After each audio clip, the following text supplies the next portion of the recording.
Welcome to eighty study 487 में आप सभी का स्वागत है। दोस्तों, आज के इस वीडियो में बात करेंगे हम भारत के राष्ट्रीय प्रतीक यानी नेशनल सिंबल के ऊपर बात करेंगे।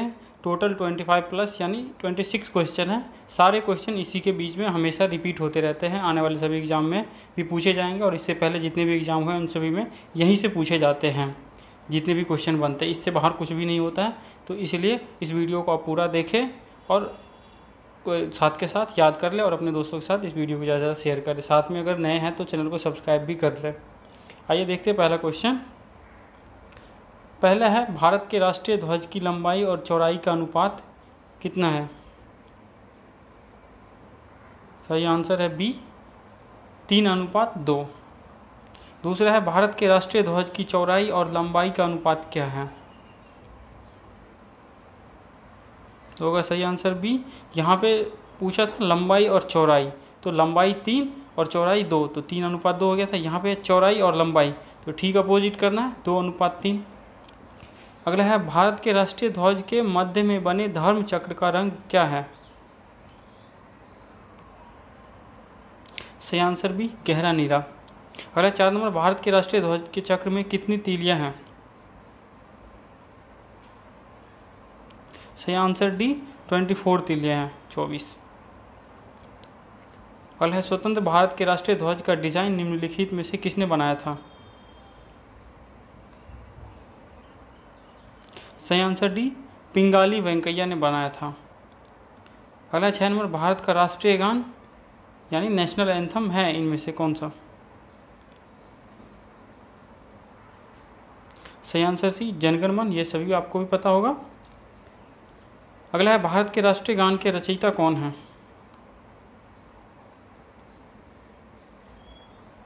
सही आंसर भी, रविंद्रनाथ टैगोर ने हमारे राष्ट्रीय गान को गाया था। अगला है, राष्ट्रीय गान जनगण मन सर्वप्रथम कब और कहाँ गाया गया था? सही आंसर है 1911 कलकत्ता में गाया गया था। जो कांग्रेस का कलकत्ता अधिवेशन हुआ था उसी में गाया गया था सर्वप्रथम। अगला है, भारत के राष्ट्रीय गान जनगण मन को संपूर्ण रूप में गाने में कितना समय लगता है? सही आंसर भी, 52 सेकंड लगता है। अगला है, भारत का राष्ट्रीय गीत कौन सा है इनमें? सही आंसर सी, वंदे मातरम। अगला है, भारत के राष्ट्रीय गीत के रचयिता कौन है? सही आंसर भी, बंकिम चंद्र चटर्जी हैं। अगला है, बार भारत के राष्ट्रीय गीत के गायन की अवधि है, कितना समय लगता है गाने में? सही आंसर सी, 65 सेकेंड। अगला है, भारत का राष्ट्रीय गीत वंदे मातरम सर्वप्रथम कब गाया गया था?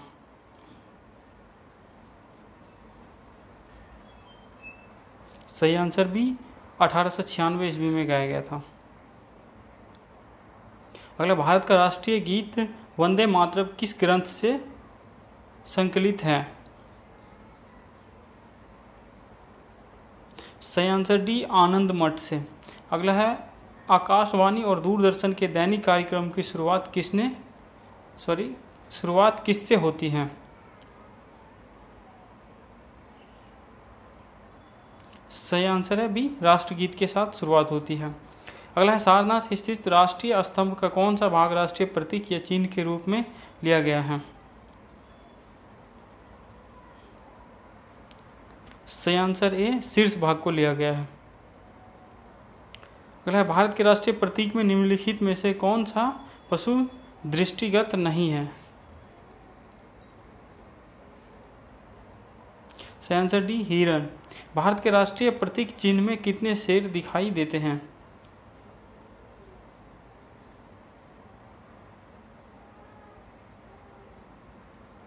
सही आंसर है सी, 3। अगला है, भारत का राज चिन्ह अशोक महान द्वारा सारनाथ में स्थापित सिंह स्तंभ से लिया गया है। इस राज चिन्ह से मूल स्तंभ में कितने सिंह हैं?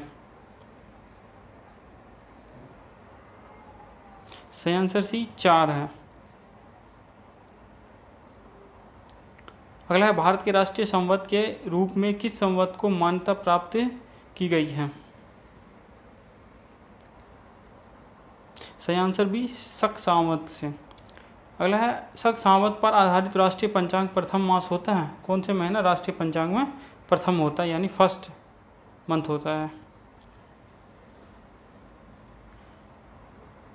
सही आंसर है चैत्र मास राष्ट्रीय पंचांग का प्रथम महीना होता है, मास होता है जो भी।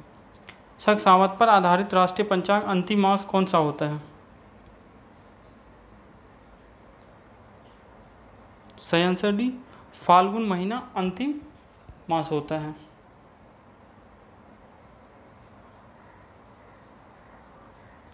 अगला है भारत का राष्ट्रीय पशु है कौन सा है इनमें से?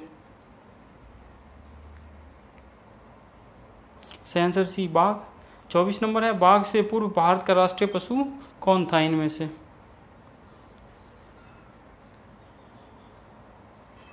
सही आंसर सी सिंह। अगला 25 नंबर भारत का राष्ट्रीय पक्षी यानी नेशनल बर्ड कौन सा है इनमें से? सही आंसर ए मयूर। अगला है भारत का राष्ट्रीय आदर्श वाक्य क्या है?